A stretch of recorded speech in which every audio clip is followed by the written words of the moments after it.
Chapter 37.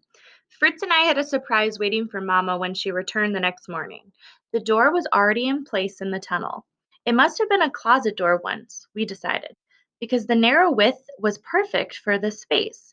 And after we lifted it onto the dirt ceiling and added Fritz's mortared bricks to hold it up, we started pushing in other bricks to force the door upward.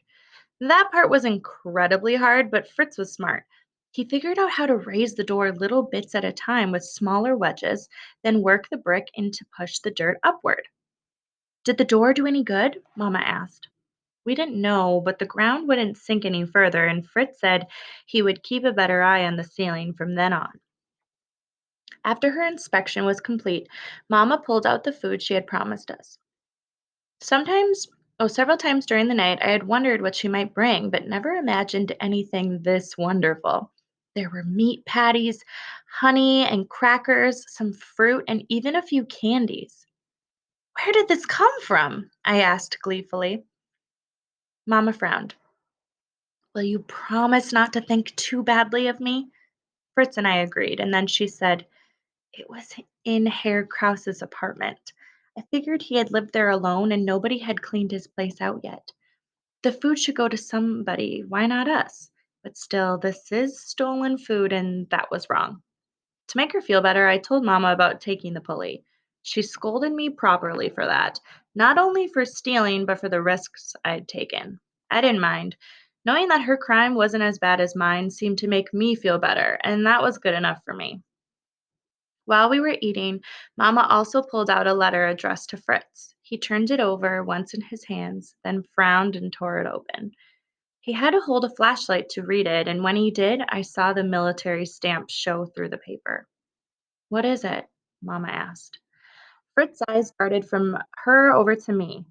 They changed the date for me to report for the military, he muttered. I'm expected to begin serving on Monday. That's only 2 days away. I nearly exploded. You have until the end of the month. You're not even 18 for another 2 weeks. Oh, I'm worried about this. Mama's hands began shaking. Orders change sometimes. I put my hands over hers to steady them, but instead it made mine shake too. We had so far to go and still no idea of how we'd get back to the surface in the west. We'll never finish the tunnel by then. We were barely going to make it by next week.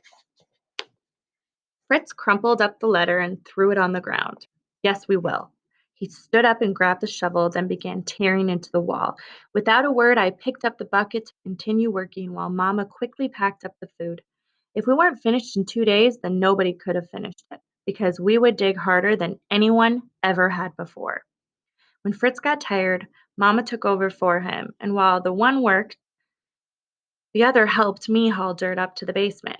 Meter by meter, our tunnel grew and expanded. It was no wider than it had to be, and the work wasn't as neat as Fritz and I had done in the beginning, but we were going forward.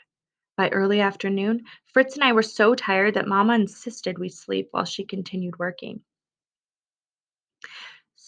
So we returned to the air raid shelter, and my eyes closed before my head even hit the ground.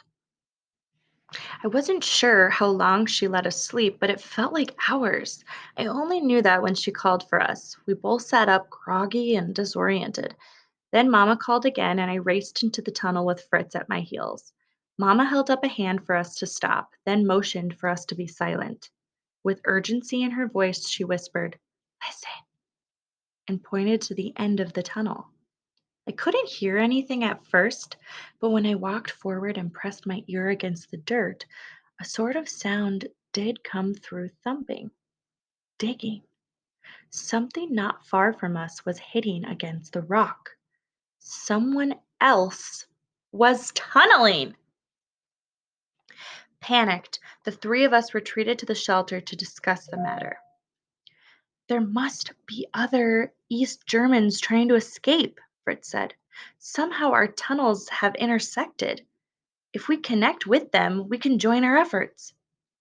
If you're right, that's too risky, Mama said. We don't know these other people, and we shouldn't tie our fate in with theirs. If they are found out, then we are found out.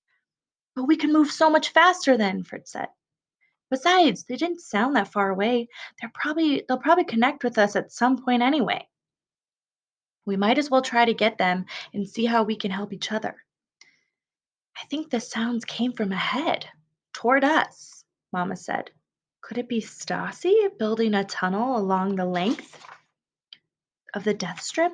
That way, anyone who tries to cross underground will have to run into them? That was possible, maybe even likely. And if she was right, then it meant we were only another meter or so away from walking directly into their hands. There's a third option, I said. Maybe the tunnel is coming from the west. What if it's Papa? I hadn't believed it until the words emptied from my mouth, but once they did, I knew I was right. Papa would never have asked us to dig.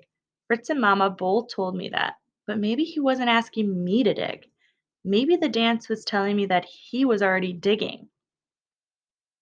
Mama didn't seem convinced, but Fritz nodded his head and said, He sent Gerda the picture of the building, but it wasn't about where our tunnel should start.